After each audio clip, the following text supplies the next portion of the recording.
ஏன் அறிவை தேடணும் அப்படின்ற ஒரு கேள்வி இருக்கு.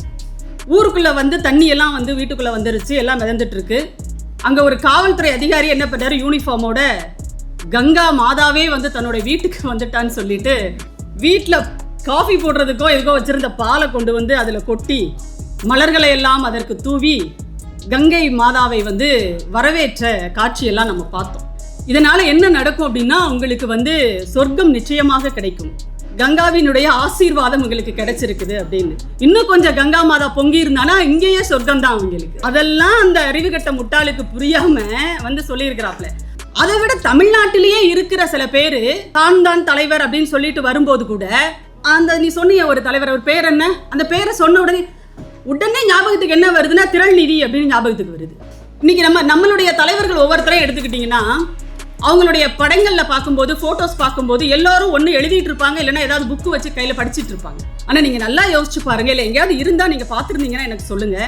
பாஜக RSS கும்பல்களினுடைய அடையாளங்களாக, தலைவர்களாக, ஐக்கானா அவங்க முன்னிறுத்துறவங்க எவர் கையிலையாவது ஒரு புத்தகம் இருந்து நீங்க பார்த்திருக்கீங்களா?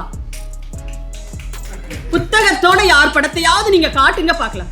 ஏன்னா அவங்களாம் ஆர்கனைஸ் படிக்க வேண்டிய அவசியம் கிடையாது. ஏன்னா அவங்க என்னத்தை ஆர்கனைஸ் பண்றணும்னு நினைக்கிறானோ அதைத்தானே அதுல எழுதுறான். அதை தானே நம்மளால என்ன பண்றாங்க, படிச்சுட்டு அவர்களுக்கான அடிமை வேலைகளை செய்வதற்கு இங்க ஒரு கூட்டம் தயாரா இருந்துட்டு இருக்கு. ஏன் அறிவை தேடணும் அப்படின்ற ஒரு கேள்வி இருக்கு. தமிழ்நாட்டை பொறுத்தவரை ஒவ்வொரு முறையும் நம்முடைய மேடைகளில் பேசும்போதெல்லாம் நம்ம சொல்லுவோம், திராவிட இயக்கம் என்பது ஒரு அறிவு இயக்கம் அப்படின்னு சொல்லிட்டு. அதற்கு ஏற்றாற்போல் தான் தமிழ்நாட்டை திராவிட இயக்கம் உருவாக்கி இருக்கிறது.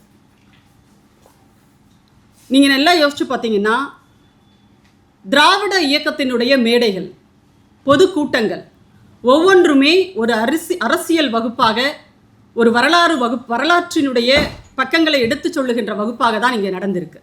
அதனால தான் இன்றைக்கு தமிழ்நாடு ஒரு அறிவார்ந்த மாநிலமாக இந்தியாவிலேயே திகழ்ந்து கொண்டிருக்கிறது.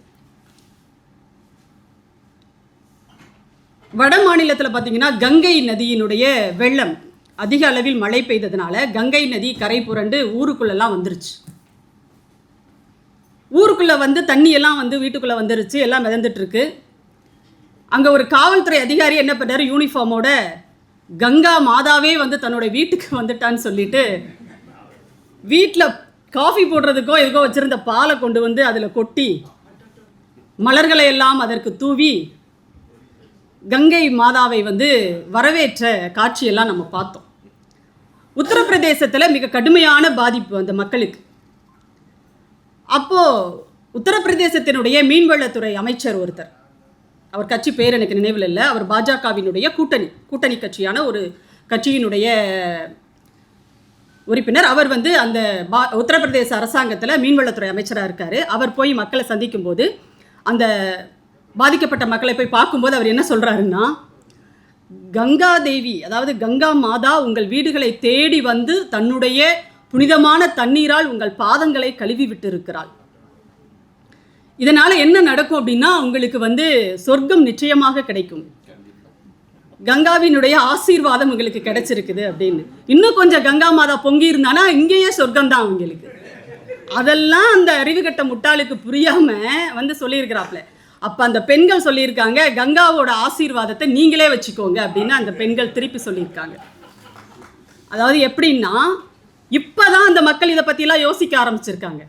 அதுவும் எப்படி யோசிக்க ஆரம்பிக்கிறாங்கன்னா, இந்தியாவில் தமிழ்நாடுன்னு ஒரு மாநிலம் இருக்குது, அந்த மாநிலத்தில் மக்கள் எப்படி இவ்வளவு அறிவோடு இருக்காங்க, எப்படி நல்லது கெட்டதை பிரித்து பார்க்குறாங்க. இங்கே இருந்து போகிற நம்ம ஆளுங்க, அதாவது இந்த சங்கி கூட்டங்கள் அங்கே போய் என்ன தான் ஆட்டம் போட்டாலும் அது கரெக்டாக அக்கு வேற ஆணி வேற பிரித்து போட்டுடுறாங்களே. அதை விட தமிழ்நாட்டிலேயே இருக்கிற சில பேர் தான் தலைவர் அப்படின்னு சொல்லிட்டு வரும்போது கூட அந்த நீ சொன்னிய ஒரு தலைவர், அவர் பேர் என்ன, அந்த பேரை சொன்ன உடனே ஞாபகத்துக்கு என்ன வருதுன்னா திரள்நிதி அப்படின்னு ஞாபகத்துக்கு வருது. இங்கே இன்றைக்கு தலைப்பு மார்ட்டின் லூதர் கிங். எல்லாருக்குமே தெரியும், மார்ட்டின் லூதர் கிங் அப்படின்னு சொல்லி அந்த தலைவருடைய பெயரை சொன்ன உடனே என்ன ஞாபகத்துக்கு வரும், ஒரு வரி வரும் நமக்கு, ஐ ஹாவ் அ ட்ரீம். வருமா வரல இல்லையா? இருக்கும். பேரறிஞர் அண்ணா அவர்களினுடைய பெயரை சொல்லும்போது ஒன்று இல்லை பல வரிகள் நமக்கு நினைவுக்கு வரும். இப்படி ஒவ்வொரு தலைவர்களினுடைய பெயர்களை சொல்லும் போதும், இங்கே அமர்ந்திருக்கின்ற நம்முடைய பேரவை தலைவர் அவர்களுடைய பெயரை சொல்லும் போது கூட இயன்றதை செய்வோம், இடைவிடாமல் செய்வோம். இது அவர் நமக்கு கொடுத்திருக்கிற ஒரு சொற்றொடர். நமக்கு மட்டும் இல்ல, இந்த சமூகத்துக்கே கொடுத்திருக்கிற ஒரு சொற்றொடர் அது. அப்போ இப்படி ஒவ்வொருத்தருக்கும் ஒவ்வொரு பெருமைகள் இங்க இருக்கு. ஆனா இங்க இருக்கிற சில பேருக்கு தலைவர் அப்படின்னு சொல்லிக்கிறவங்களுக்கு என்ன மாதிரியான பெருமைகள் இருக்குங்கிறது இன்னைக்கு சமூக வலைத்தளங்கள்ல சந்தி சிரிக்கிறத நம்மளால பார்க்க முடியுது. அப்போ ஒரு தலைவர் எப்படிப்பட்டவனாக இருக்க வேண்டும் என்பதற்கு தமிழ்நாட்டில் இருக்கின்ற திராவிட இயக்க தலைவர்களையே நம்ம வந்து முன்னுதாரணமாக காட்டலாம். நீங்க யோசிச்சு பாருங்க, ஏன் வந்து இன்னைக்கு நம்மளுடைய தலைவர்கள் ஒவ்வொருத்தரையும் எடுத்துக்கிட்டீங்கன்னா அவங்களுடைய படங்கள்ல பார்க்கும்போது, போட்டோஸ் பார்க்கும்போது எல்லாரும் ஒன்று எழுதிட்டு இருப்பாங்க, இல்லைன்னா ஏதாவது புக்கு வச்சு கையில் படிச்சுட்டு இருப்பாங்க. பார்த்துருக்கோம் தானே? பேரறிஞர் அண்ணா அவர்களினுடைய படம் எடுத்துக்கிட்டாலும் சரி, அல்லது சிலை அங்கே வள்ளுவர் கோட்டம் பக்கத்தில் உட்காந்துருக்கிறாரு, இன்னொரு பக்கம் அண்ணா சாலையில் அந்த ஓவர் பிரிட்ஜ் இருக்கு இல்லையா, அதுக்கு பக்கத்தில் சின்னதாக ஒரு சிலை இருக்கும். அப்படியே ஒரு சின்ன பையன் மாதிரி உட்காந்துக்கிட்டே படிச்சுக்கிட்டு இருப்பார். அதே மாதிரி தந்தை பெரியார் அவர்களினுடைய புகைப்படங்கள், அதாவது அந்த உருப்பெருக்கியை வைத்து கூட அவர் வந்து கடைசி காலம் வரை என்ன பண்ணிட்டு இருந்தார், படித்து கொண்டே இருந்தார். இதெல்லாம் நம்ம படங்களாக பார்க்கிறோம். தலைவர் கலைஞர் அவர்கள் 20 லட்சம் பக்கங்களுக்கு மேலாக எழுதி குவித்தவர் அவர். அப்போ அவருடைய புகைப்படங்களை பார்க்கும்போது ஒன்று பின்னாடி புத்தகங்கள் அலமாரியில் இருக்கும், இல்லைன்னா அவர் பக்கத்தில் விருந்து கிடக்கும் அந்த புத்தகங்கள். அப்போது இப்படி திராவிட இயக்க தலைவர்களினுடைய புகைப்படங்கள் எல்லாம் நம்ம பார்த்து வளர்ந்துருக்கோம். ஆனால் நீங்கள் நல்லா யோசிச்சு பாருங்கள், இல்லை எங்கேயாவது இருந்தால் நீங்கள் பார்த்துருந்தீங்கன்னா எனக்கு சொல்லுங்கள். பாஜக ஆர்எஸ்எஸ் கும்பல்களினுடைய அடையாளங்களாக, தலைவர்களாக, ஐக்கானா அவங்க முன்னிறுத்துறவங்க எவர் கையிலையாவது ஒரு புத்தகம் இருந்து நீங்க பார்த்துருக்கீங்களா? புத்தகத்தோட யார் படத்தையாவது நீங்க காட்டுங்க பார்க்கலாம். ஹெட்கேவர் அவர்லாம் டாக்டர், அவர் கையிலையும் புக்கு கிடையாது. யார் ஒருவருடைய கைகளிலும் அந்த சங்கி கூட்டங்களினுடைய தலைவர்களினுடைய கைகளில் புத்தகங்களே இருக்காது. ஆனால் என்ன பண்ணுவாங்க அப்படின்னா ஆயுதங்களை மட்டும் கையில் வச்சிருப்பாங்க. அப்படின்னா அவங்க நடத்துறாங்கல்ல பத்திரிகைகள் எல்லாம், ஆர்கனைசர், ஆர்எஸ்எஸ்னுடைய அதிகாரப்பூர்வ பத்திரிகை ஆர்கனைசர் ஒன்று விஜயபாரதம், கேரளாவில் அதுக்கு பேர் கேசரி அப்படின்னு ஒரு இதழ் நடத்துகிறாங்க. அது வந்து திலகர் தொடங்கியது, அது வேறு. கேசரின்னு ஒன்று நடத்துகிறாங்க. இப்போ ஒவ்வொரு மாநிலத்திலும் இதெல்லாம் வந்து ஆர்கனைசர் அப்படிங்கிறது ஆங்கிலத்தில் வருது, இந்தியில் வந்து என்னது பாஞ்ச ஏதோ ஒன்று வரும் அதில், பாஞ்சஜன்யா, பாஞ்சுனா 5 அப்படின்னு சொல்லுவாங்களா, அந்த மாதிரி ஏதோ ஒன்றுன்னு வச்சுக்கோங்களேன். பாஞ்சஜன்யான்றது இந்தியில் நடத்துகின்ற ஆர்கனைசர் பத்திரிகையினுடைய இது. இதெல்லாம் இப்போ எதுக்கு நடத்துகிறாங்கன்னா, இதெல்லாம் அவங்க படிக்கிறதுக்கு இல்லை, இது எல்லாம் சூத்திரர்கள் படித்து பார்ப்பனர்களுக்கு அடிமைகளாக மாறிக்கொள்வதற்காக அவங்க வச்சிருக்கிறது. ஏன்னா அவங்களாம் ஆர்கனைசர் படிக்க வேண்டிய அவசியம் கிடையாது. ஏன்னா அவங்க என்னத்தை ஆர்கனைஸ் பண்ணுறணும்னு நினைக்கிறானோ அதைத்தானே அதில் எழுதுறான். அதை தானே வந்து நம்மளால என்ன பண்ணுறாங்க, படிச்சுட்டு அவர்களுக்கான அடிமை வேலைகளை செய்வதற்கு இங்கே ஒரு கூட்டம் தயாராக இருந்துட்டு இருக்கு. அப்போ அறிவை தேடுவது என்பதில் தமிழ்நாடு என்றைக்குமே வந்து இந்தியாவில் முன்னணி மாநிலமாக இருந்து கொண்டிருக்கிறது. இங்கே வந்து அந்த அறிவை விதைத்த காரணத்தினால்தான் பொய்கள் பெரிய அளவில் வந்து இங்கே காலூன்ற முடிவது கிடையாது. அப்படியே எங்கேயாவது 1-2 அங்கங்கே நடமாடுனா கூட காலை கையை உடைச்சு அந்த பொய்களை என்ன பண்ணிடுறோம், நாம ஒரு மூளையில் போட்டு உட்கார வச்சிடுறோம். அப்போ இந்த அறிவு தேடுவது என்பது மிக மிக ஒரு மனித வாழ்க்கையில் வந்து முக்கியமான ஒன்று.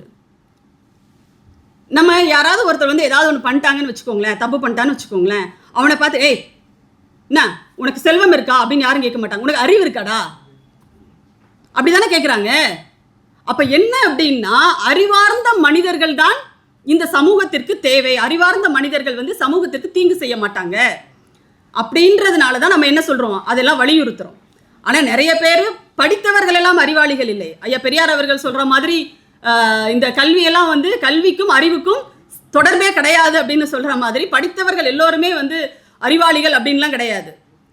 அறிவை பயன்படுத்துகிறவர்கள் யாரோ அவர்கள் தான் வந்து அறிவாளிகள். அதுவும் பகுத்தறிவை யார் பயன்படுத்துகிறார்களோ அவர்கள் தான் சிறந்த அறிவாளிகள். அந்த வகையில் இந்த அறிவு தேடல் அப்படிங்கிறது தேடி படிக்கிறது இருக்குல்ல, அது வந்து ரொம்ப ரொம்ப என்ன சொல்கிறது, கடினமான ஒரு காரியம். எல்லாருக்குமே வந்து படிக்கிறதா ரொம்ப கஷ்டமான ஒரு விஷயமே. ஆனால் ஒவ்வொரு தலைப்பையும் எடுத்துக்கிட்டு அதற்கு வந்து பல ஆயிரங்களில் வந்து பக்கங்களை வந்து புரட்டி எடுத்து அதில் இருக்கின்ற செய்திகளை ஒரு சாரமாக கொண்டு வந்து நமக்கு நம்முடைய பேராசிரியர் அவர்கள் தொடர்ந்து வந்து கொடுத்துட்ருக்கிறாரு. இது வந்து நம்மை மேலும் மேலும் தேடுவதற்காக தூண்டுகின்ற ஒரு அரங்கமாக இது வந்து இருக்கிறது. இந்த ஒரு அரங்கத்தில் 1 மணி நேரத்தில் மார்ட்டின் லூதர் கிங்கை பற்றி முழுமையாக சொல்லிவிட முடியுமானா இல்லை. ஆனால் ஏன் மார்ட்டின் லூதர் கிங்கை நாம் அறிமுகப்படுத்துகிறோம், அந்த போராட்ட குணத்தை நாம் உள்வாங்கிக் கொள்வதற்காக அதற்காக வந்து இந்த அறிமுகங்கள் எல்லாம் நமக்கு தேவைப்படுகிறது. அன்றைக்கு காரைக்குடியிலோ அல்லது நெய்வேலியிலோ நினைக்கிறேன், பேரறிஞர் அண்ணா அவர்களினுடைய பொதுக்கூட்டத்தில் அவர் எமிலி ஜோலா என்ற ஒரு மேற்கத்திய அறிஞரை குறித்து பேசியதை கேட்டு அன்றைக்கு கல்லூரி மாணவனாக இருந்தவர் அந்த லைப்ரரியனை போட்டு டார்ச்சர் பண்ணி அதை தேடி படிக்க தொடங்கியதனுடைய தொடர்ச்சி தான் இன்றைக்கு மார்ட்டின் லூதர் கிங் வரைக்கும் படிச்சுட்டு வந்து இங்கே உட்கார்ந்துருக்கிறாரு நமக்கு சொல்றதுக்காக. அப்போ நம்முடைய அரசியல் மேடைகள் வந்து வெறுமனே வாக்கு அரசியலை பேசுவதற்காக மட்டும் கிடையாது. இங்க அது உலக அரசியலை, உலக வரலாற்றை கொண்டு வந்து சேர்ப்பதற்காக.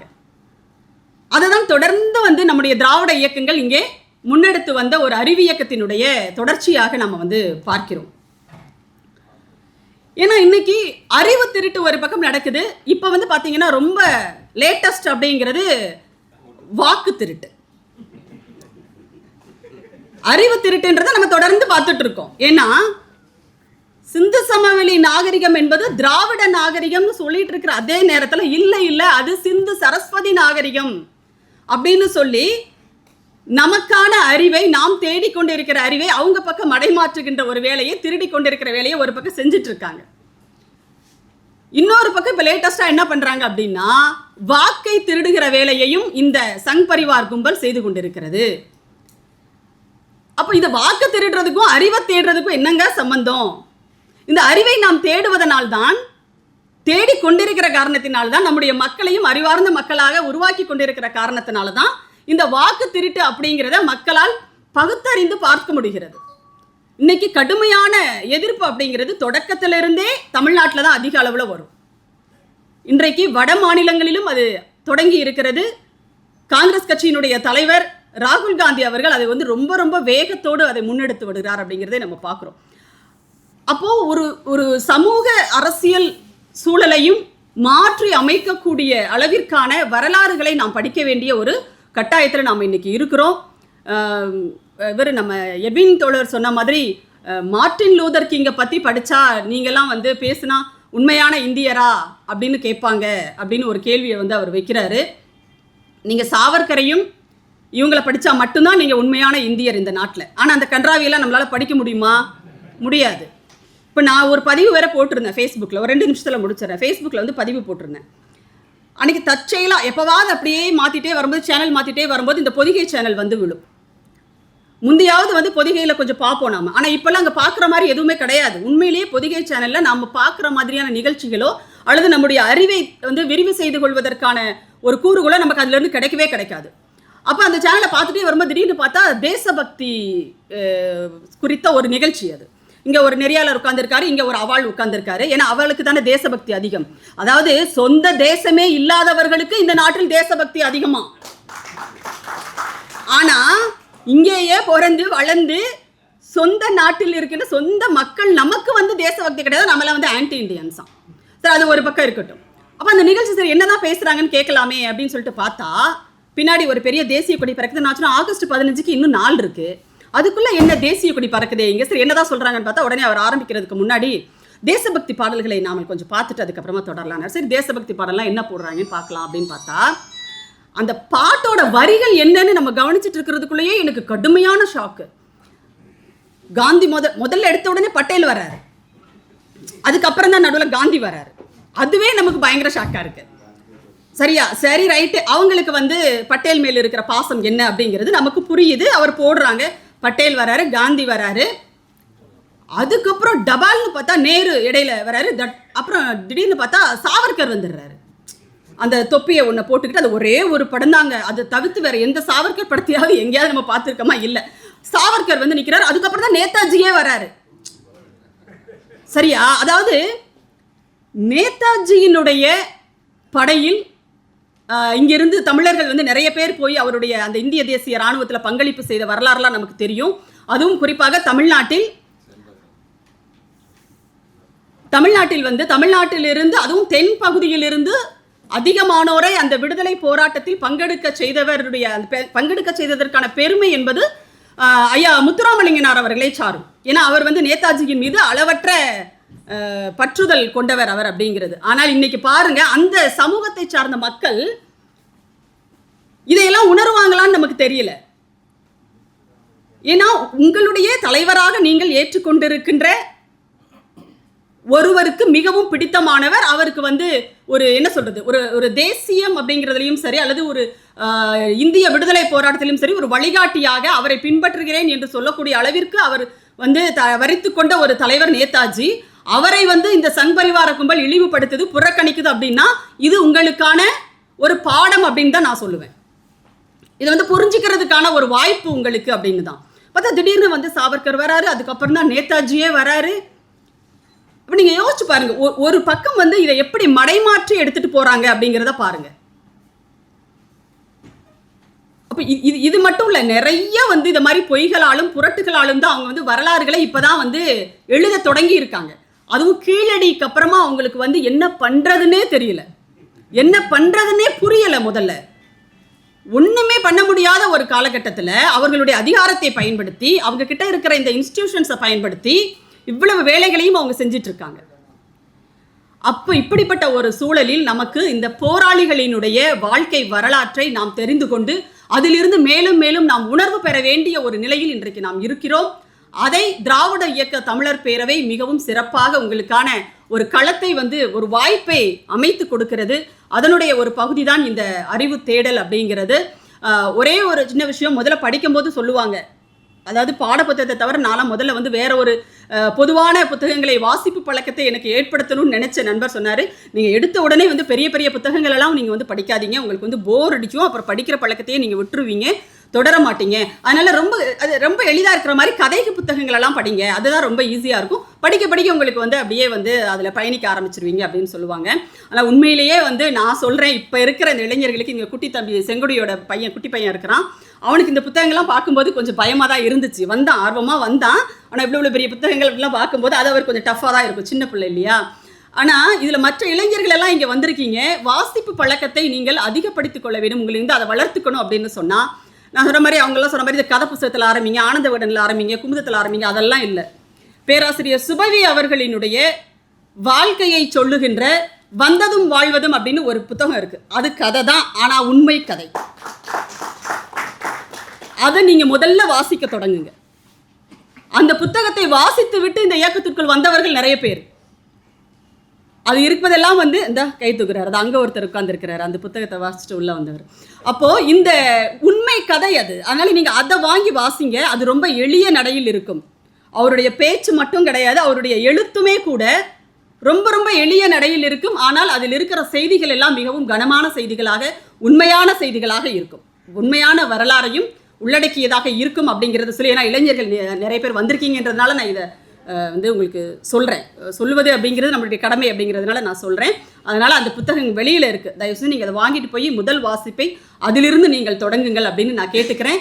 இந்த அரங்கத்தை மிகச் சிறப்பாக அமைத்திருக்கின்ற பேரவையினுடைய தோழர்களுக்கு என்னுடைய நன்றியையும் பாராட்டுதலையும் நான் முதல்ல தெரிவிச்சுக்கிறேன். நன்றி, வணக்கம்.